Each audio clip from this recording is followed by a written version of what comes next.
तहिना जनकपुर धाम में नेकपा माओवादी केन्द्र सेहो राष्ट्रपति विरोध प्रदर्शन कयलक अछि। विभिन्न स्थान से आयल नेकपा माओवादी केन्द्र के नेता तथा कार्यकर्ता सब नगर के परिक्रमा करैत राष्ट्रपति भण्डारी विरुद्ध नाराबाजी कयने अछि।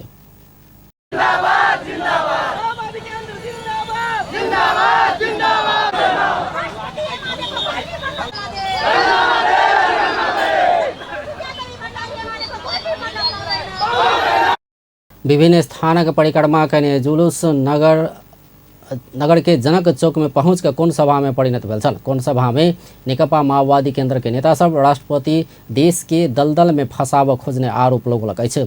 6 लाख से बेसी नागरिकता विहीन रहल कहैत ओकरा सबके अनागरिक बनेबाक आ पीड़ा दैत रहबाक सोच राष्ट्रपति के रहल ओ सब आरोप लगौलक अछि। नागरिकता के विपक्ष में है ये राष्ट्रपति के ओली द्वारा देल गेल जे संसद विघटन क देलकै, दू चोटी संसद विघटन के प्रयास केलकै। ताहि दुआरे ई राष्ट्रपति देश के राष्ट्रपति नहीं, ये माले के नेता है। ये माले के नेता बन के प्रस्तुत भ रहा है, ओकरा राजीनामा देना जरूरी है। ई नालायक राष्ट्रपति है। ताहि दुआरे सबे अब काल्हिखुमा धनुषा धाम पर केने रही। एकरा चरणबद्ध रूप में हमरा सबके गठबंधन के दल के भीतर में सेहो छलफल भ रहा है।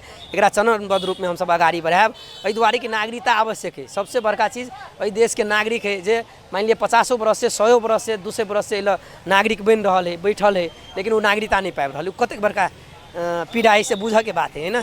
हम सब अपना भीतर में छलफल कर रहा छी। अखन गठबंधन दल के भीतर में सेहो, पार्टी भीतर में सेहो आम बुद्धिजीवी व्यापारी या आए, लेकिन वो सब राष्ट्रपति विद्यादेवी भण्डारी संविधान के समाप्त करबाक काज कहने आरोप सेहो लगलक अछि।